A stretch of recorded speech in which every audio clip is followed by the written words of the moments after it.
오늘도 하나님의 은혜를 따라 주의 전에 올라와서 예배하는 여러분, 오늘도 하나님의 은혜가 충만할 줄 믿으시면 아멘 하시기 바랍니다.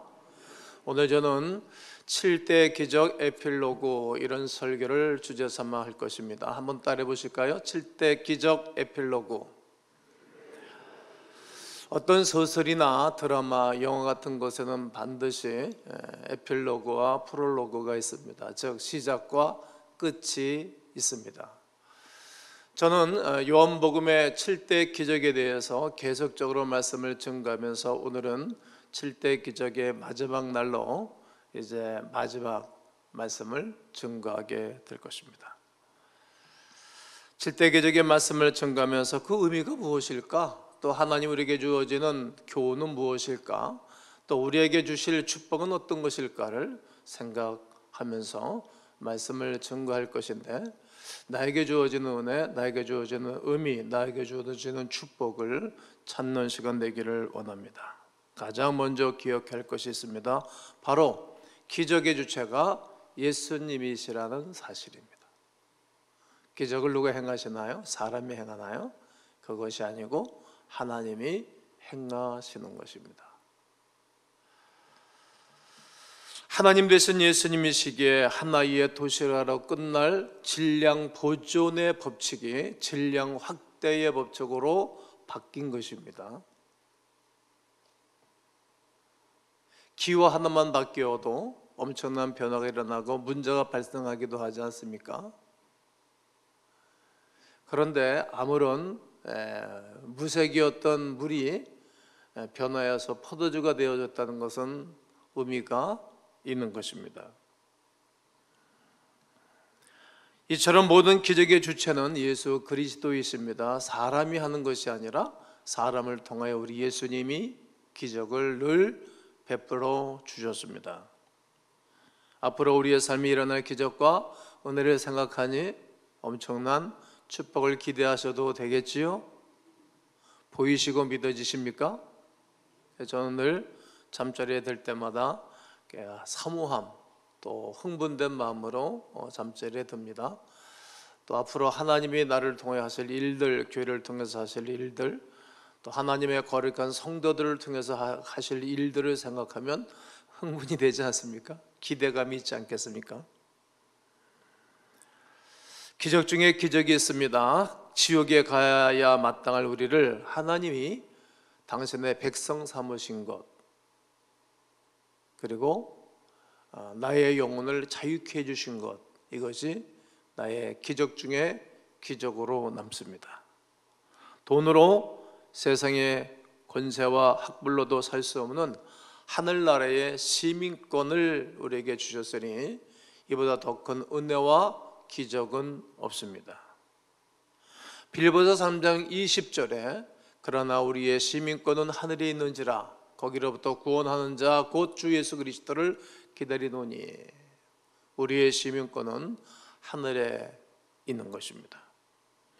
놀라운 기적을 일으킬 때마다 우리 예수님은 사람을 통하여서 기적을 일으키셨다는 점을 잊지 마셔야 합니다. 그래서 저와 여러분을 사람들이 주목하는 것이고, 또 여러분과 저를 우리 하나님이 늘 주목하신다는 사실을 기억하셔야 합니다.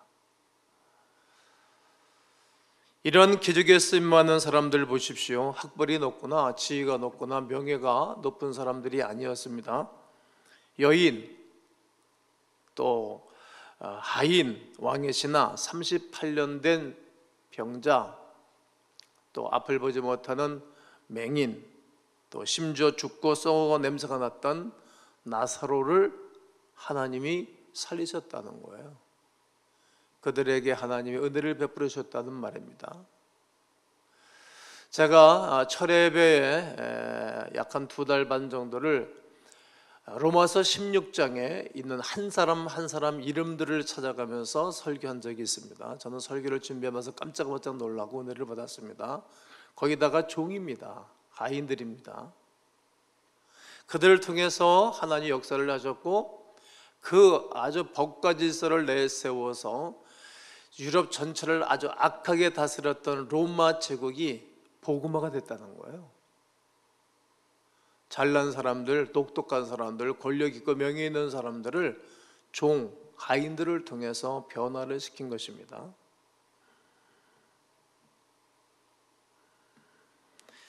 이들에게서 학부를 찾을 수 없습니다. 이들에게서 권력을 찾아낼 수 없습니다. 모두 다가 평범하고 그리고 심지어 낯선 천한 신분의 사람들입니다. 그러기에 우리에게도 희망이 있습니다. 우리에게도 이 세상을 살아가면서 도전해 볼 만한 이유가 여기에 있습니다. 나 역시, 여러분 역시 얼마든지 쓰임받을 수 있기 때문인 것입니다. 얼마든지 축복의 주인공이 될 수가 있습니다. 그러므로 더욱 주님께 붙들려 쓰임받는 하나님의 백성 되기를 원하셔야 합니다. 그렇게 선포하셔야 합니다. 기억할 말씀은 기적의 초점이 회복하 살리는 데 있다는 것입니다. 사실 우리 인생을 우리 하나님은 마음껏 누리고 이 땅을 살도록 지으신 것이지 늘 눌림과 늘 번민과 실패 가운데 살도록 하나님이 지으시지를 않았습니다. 원래 우리는 최고의 존귀하고 힘이 있고 능력이 있고 지혜가 있고 명철이 있고 지식이 있고 권세를 우리에게 다 부어주셨습니다.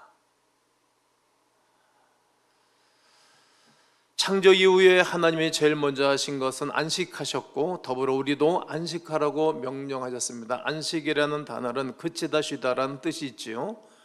하나님 스스로 창조하신 모든 것은 그침과 동시에 쉼이 있는 것입니다. 스스로 창조하신 하나님이 그리고 그침 그리고 쉼이 있었습니다. 하나님이 피곤하셔서 쉬셨을까요? 그렇지 아니합니다. 제가 30대 40대에 잠도 안 자고 거의 안 자고 살아도 피곤하지 않더라고요.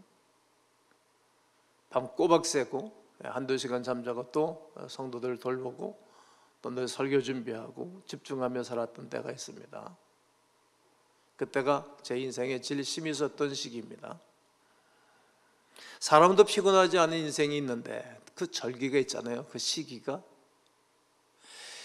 이처럼 하나님이 피곤하시지 않습니다. 그분은 쉬셔야 할 이유도 없으셨습니다. 그러나 그렇게 쉬셨던 것은 우리를 위해서 쉬신 것입니다.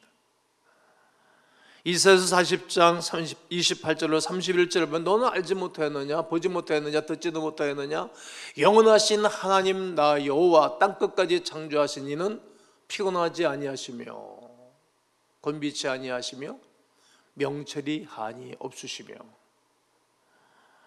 피곤한 자에게는 뭘 주시고 능력을 주시고 무능한 자에게는 힘을 더하시나니 소년이라도 피곤하면 곤비하고 장정이라도 넘어지고 자빠지되 오직 여호와를 앙망하는 자는 새 힘을 얻으리니 독실이 날개치며 창극을 높이 나를 것이며 다른 박질하여도 곤비치 아니하고 그리고 피곤치 아니하리로다 약속의 말씀을 주십니다.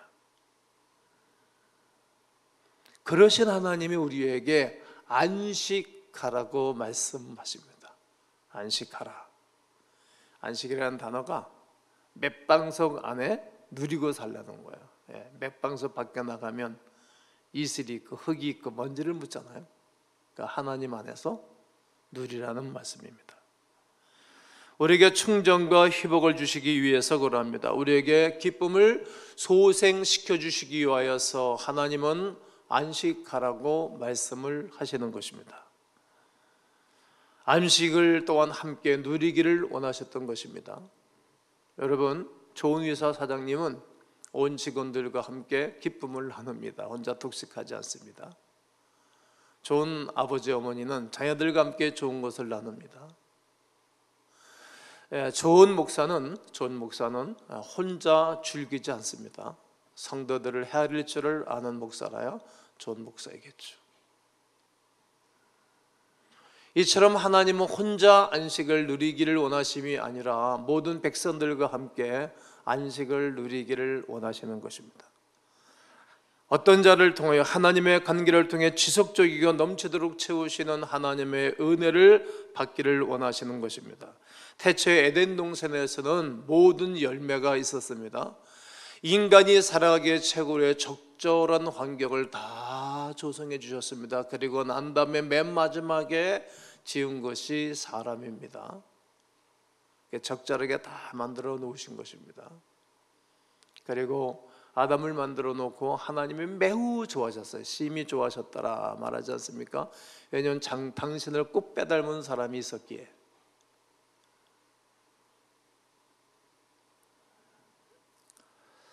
우리는 거저받은 은혜를 여기며 기뻐하며 살 수 있었습니다. 그러나 범죄로 말미암아 이 모든 것이 망가졌고, 그리고 에덴 동산으로부터 추방당한 것이 창세기 3장에서 우리에게 누누이 말씀하고 있는 것입니다. 그 이후 엉겅퀴와 같은 해를 끼치는 것, 땀 흘려야만이 인생을 살고, 남자들은 머리를 쓰고 피곤하고 이 땅을 살아가도록 만들어 놓으신 것입니다. 에덴은 기쁨인데 그 기쁨이 변하여 슬픔으로 바뀌었어요. 에덴은 모든 것이 있는 것인데 그걸 내쫓았으니까 없는 것이 더 많은 거예요. 인간은 있을 것은 있고 없을 것은 없어야 인간이 행복한 건 아니겠습니까? 범죄로 말미암아 모든 것이 나쁘게 안 좋게 변한 것입니다. 그야말로 인생길이 슬프고 불행해진 것입니다. 작년에 재작년에 많이 불렀던 가스펠송 중 하나가 고단한 인생길, 이 찬양이었지 않습니까? 고단해요, 피곤해요, 어려워요. 그렇게 바뀐 것입니다. 인간의 불순종과 인간의 죄악으로 말미암아 말이죠. 이 문제는 어린 양을 제사 드린다 한들 해결되지 않습니다. 이스라엘 백성들은 약 한 4천여 년 동안이나 그들은 양을 잡아서 소를 잡아서 염소를 잡아서 비둘기를 잡아서 제사를 드렸지만 그들이 계속 반복된 제사였습니다. 겉으로는 양을 잡아 피를 묻히고 제사를 드렸지만 속마음은 온전한 제사가 없었어요.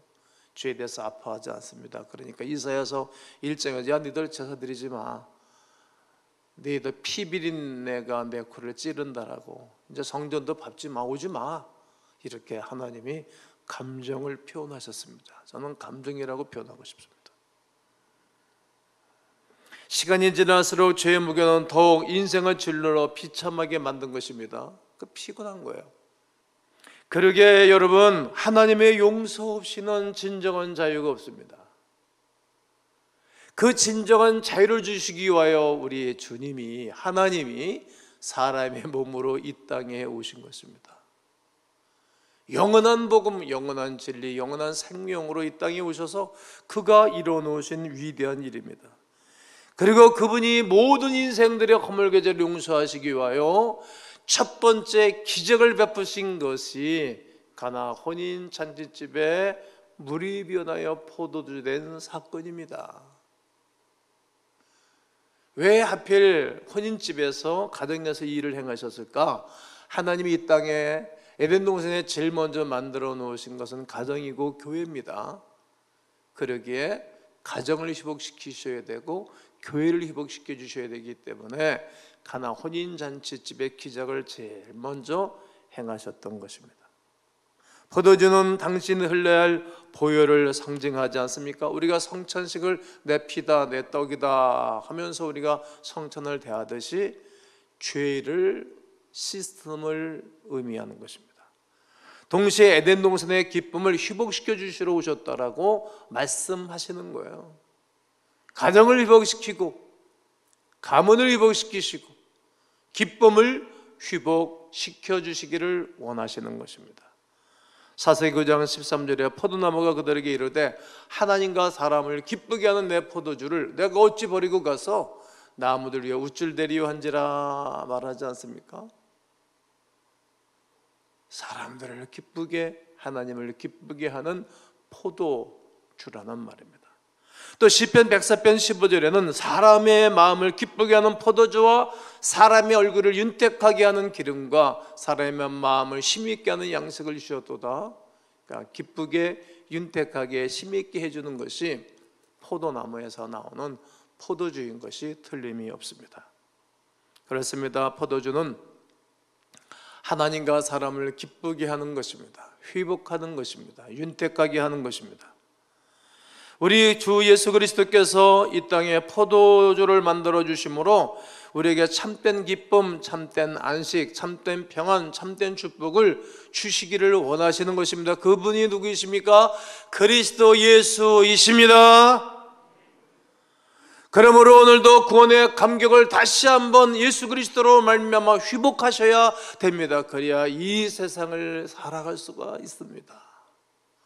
누구든지 남녀 고아를 막론하고 말이지요. 그렇다면 그 감격에 어떻게 내 것으로 삼고 누릴 수 있겠습니까? 바로 순종하는 것입니다. 다 순종함으로 한정된 축복을 받아라. 지난주에 메시지 있지 않습니까? 아무리 예수님이 포도주를 만들고 38년 된 환자를 일으켜준다 한들, 왕의 신의 아들을 살려주고 그리고 이 소경과 안전뱅이를 고쳐준다 할지라도 그들이 다 순종하면서 역사와 기적을 맛본 사례를 증거했습니다. 순종하지 아니하면 그런 역사가 일어나지 아니하는 것입니다. 포도주를 만드는 기적을 베푸실 때도 어머니를 통해서야 무슨 말씀을 하시는지 시키는 대로 해라.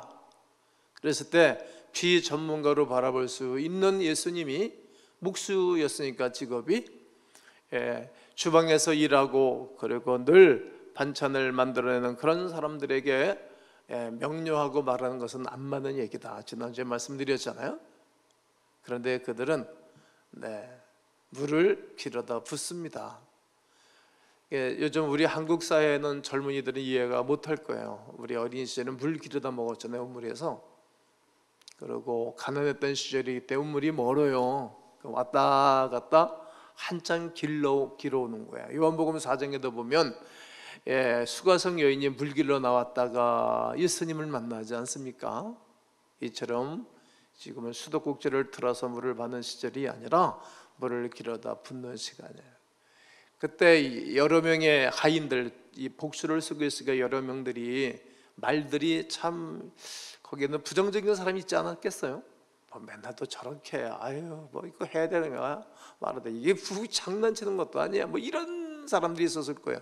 그러니까 그 가운데 믿음이 있었던 거예요. 믿음이 있었던 사람들이 보고를 했어요. 뭐 아구까지 다 채웠노라고. 그러냐? 그러면 이제 연회장에게 물을 포도주를 갖다 떠다 줘라. 왕의 신하도 살펴보면 예수님이 같이 가셨으면 좋겠다는 생각으로 왔지만 그냥 가라고 했을 때 약 한 10km 정도를 그가 찾아봤거든요. 그냥 같이 가자. 먼저 가, 내가 따라갈 테니까. 이렇게 예수님 말씀하시지 않고 그냥 가라 그랬어요. 그 사람의 수고와 그 사람의 노력은 우리 주님이 다 아시지만 그게 중요한 것이 아니었습니다. 그냥 가는 것도 쉬운 일은 아니었습니다. 그런데 예수님이 그렇게 말씀하시니까 그냥 간 거예요. 어떻게 보면 정말 맥이 떨어지는 거 기가 막힐 일 아닙니까? 더군다나 누가 자기 자식이 죽어가니까 말이죠.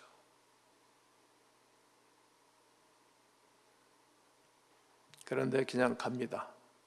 갈 수 있었던 유일한 방법과 길을 성경이 우리에게 이야기하고 있습니다. 뭐라고요? 그가 믿었기 때문이라고. 사람도 상대를 믿으면 상대를 신뢰해요. 관계가 좋아져요. 상대를 믿지 아니하면 관계가 그냥 엉켜버리고 말아요. 믿었기 때문이라고. 어디 있죠? 요한복음 4장 50절에 예수께서 이르시되 가라. 내 아들이 살아있다 하시니 그 사람이 예수께서 하신 말씀을 어떻게 했다고요? 믿고 가더니 예수께서 하신 말씀을 믿고 갔어요.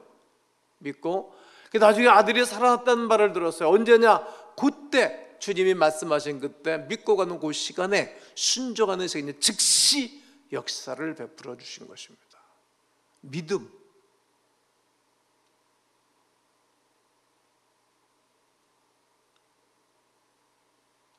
믿음이 이렇게 중요한 것입니다. 순종은 믿어질 때 가능하죠. 순종이 안 되는 이유는 무엇입니까? 믿음이 없기 때문에 믿어지지 않기 때문에 순종하지 않습니다. 믿어지면 순종하죠. 그러므로 성도 여러분, 예수 그리스도의 말씀에 순종하기 위하여 믿는 믿음을 우리 하나님께 구하시기를 바랍니다. 한번 따라 하시겠습니다. 주여 믿습니다. 주여 믿음을 주시옵소서. 요한복음 11장 40절에 예수께서 이르시되 내 말이 네가 믿으면, 내 말을 네가 믿으면 하나님의 영광을 보리라. 예수님이 야 너희가 내 말을 믿으면 네가 순종할 것이고 믿음이 있어서 행할 것이니 영광을 보게 될 거다 말씀하시는 거예요. 믿음이 무엇입니까?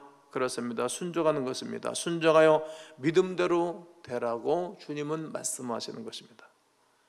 여러분, 믿음이 있어 순종함으로 하나님의 거룩한 영광을 보기를 주의 이름으로 축복합니다. 마지막 기적의 초점은 하나님께 영광을 돌리는 데 있습니다. 11절에 예수께서 이 첫 표적 갈릴리 가나에서 행하여 그의 영광을 나타내시매, 그의 영광을 탁 나타내셨어요.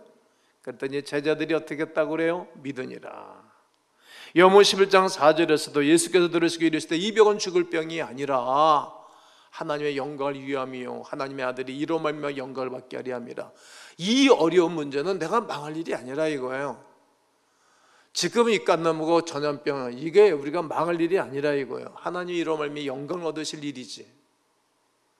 하나님이 저를 좋아하셨거든요. 이번 이제 3년차 코로나 때문에 힘들지만, 네, 뭐 여러 가지 힘들고 손실이 있었죠. 그러나 하나님 나를 좋아하시는 거예요. 아멘 할 줄 알았더니 안 오시네. 왜? 배가 아픕니까? 하나님 나 좋아하신다니까. 이 어려운 가운데서도 신앙과 믿음을 지킨 성도들을 하나님 나가 다 보고 있는 거거든요. 그 하나님의 영광을 받으시는 거예요. 그런 사람들에게 하나님이 혜택을 주어지지 않겠어요? 어려울 때 하나님 앞에 인정을 받을 수 있는 기회라는 거예요. 하나님의 영광을 나타내는 것이면 네가 믿으면 하나님의 영광이 나타난다. 재차 말씀합니다. 요한복음 5장 41절에서도 나는 사람에게서 영광을 취하지 아니하노라. 9장 3절에서도 예수께서 대답하시되 이 사람이나 그 부모의 죄로 인함이 아니라 그에게서 하나님이 하시는 일을 나타내고자 하심이라. 할렐루야. 여러 차례 기적을 베푸시면서 영광을 나타내신 것입니다. 하나님은 우리 가운데 기적을 나타내셔서 하나님의 영광을 받으시고 그로 말미암아 이 땅에 하나님의 독보적인 거룩한 백성들로 세우시기를 원하시는 계획이 있는 것입니다. 이것을 믿을지인데 우리가 낭망할 이유는 없겠지요. 마르다 마리아는 주님이 여기 계셨더라면 내 오라버니가 죽지 않았을 거 아닙니까? 그리고 예수님 그렇게 사랑하고 좋아하는데 쳐다도 안 보고 바깥에 나오지도 않아요. 이 못돼 먹은 교인들이 시험 듣고 그러면 목사 눈도 안 부딪히고 픽픽대고 절로 가버리죠. 대가족하고 똑같습니다. 뭐 괜찮아요. 그렇게 해도 상관이 없어요. 하나님이 다 알고 계시니까. 주님은 그것 보라고 그냥 내버려 두는 거예요. 책으로 예우하는 거죠. 그것도 네 마음대로 한번 해봐. 그래, 너 한번 잘난 척 네가 한번 살아봐. 그럼 네가 한번 목사 한번 해보지. 얼마큼 잘하는가. 이렇게 주님은 그냥 내버려 두는 거예요. 그러는 가운데에 예수님이 죽은 지 나흘 된 그 자기 오라버니를 살려주고 난 다음에 너무 고마우지 않았겠어요? 너무 감사한 거예요. 밤이 깊으면 깊을수록 새벽이 가까이 오는 것을 아는 것처럼 우리 주님이 치료를 해줘요. 살려놔줘요. 그러나 너무 고맙고 감격해서 그가 1년 동안 노동자가 벌어 모은 약간 3-4천만 원, 5천만 원 정도 되는 옥합을 깨뜨려서 자기들의 머리카락을 불러 예수님의 발을 씻겨드립니다. 예수님의 장례를 준비한 것입니다. 깨달으니까 제가 목회하면서 똑같더라고요. 하여튼 이런저런 일들이 많이 있어요. 그럼 제가 그냥 말하시 중보기도 하고 몰라서 그런 거니까 깨달을 날이 있겠지. 그리고 은혜를 받으면 반드시 저에게 선물을 가져와요. 큰 헌금들을 하기도 하고. 이게 똑같은 거예요. 몰라서 그런 거예요. 주님을 위해서 살아가는 것이 모르니까 다 때려치는 거예요. 아니 목사로 일평생을 산다는 게 얼마나 아름다워 귀한 건지 몰라. 아유 그만하고 싶을 때도 있어요. 그러나 기도하면 또 은혜 주시고 또 은혜를 베풀어서 주의 거룩한 일을 감당하면 하나님이 주시는 혜택이 있어요. 그렇습니다. 잠시 깨달지 못하기 때문에 원망할 수도 있고 잠시 깨달지 못하기 때문에 곁길로 갈 수도 있습니다. 하지만 깨달을 때 예수님께서 하신 일만큼 우리에게 유익한 일은 없습니다. 나가 이 일이 결국 하나님께 영광이 되는 것입니다. 그러므로 내 뜻대로 내 마음대로 안 된다고 해서 원망하지 마십시오. 그것은 부끄러운 행위입니다. 주님이 행하신 일을 잠잠히 기다리고 바라볼 줄 아는 믿음이 우리에게 있어야 하겠지요. 그뿐만 아니라 우리의 모든 부분과 삶이 하나님께 영광을 돌리도록 내 인생의 초점을 푹 맞춰야 됩니다. 이 행하는 모든 일들이 하나님께 영광이 된다고 하면 목숨 걸고 해야 되겠지만 이 일이 하나님께 영광이 되지 않는다면 멈출 줄 알아야 되고 또 살필 줄을 알아야 되고 되돌아설 줄을 알아야 합니다. 하나님의 영광을 위하여 기꺼이 자기 자신을 내어주신 예수님을 살펴보십시오. 어떻게 보면 억울하지 않겠습니까? 내가 저 악한 저 사람들에서 죽어줘야 할 이유가 뭐고 내가 저렇게 나를 모함하고 나를 괴롭히고 나를 죽이려고 꾀하는 저 바리새인들을 행해서 내가 죽어져야 할 이유가 무엇일까? 이성이 되살아나면 그렇게 할 수 있지만 몰라서 그런 것이고 눈 가려서 그런 것이고 마귀에게 눌려서 그런 것을 알기에 주님은 말없이 당신의 길을 가신 것입니다. 결국 사흘 만에 예수님을 살려주셨고 그리스도가 되게 하셨습니다. 하늘 위에 있는 사람들과 땅 위에 있는 사람들과 땅 아래에 있는 모든 사람들이 다 구원을 받는 위대한 진리의 역사를 행하신 것입니다.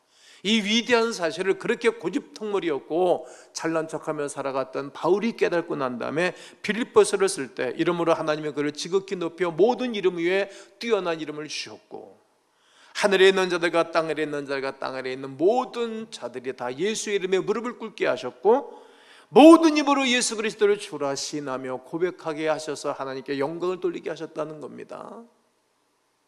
그 중에 한 사람이 바울 자신이었죠. 하나님의 영광을 위해 사는 자는 이렇게 살리시고 높이시고 더 크게 사용하십니다. 요복음의 7대 기적을 살펴보면서 모든 기적 이후에는 두 가지였습니다. 하나님께 영광을 돌리게 하셨습니다.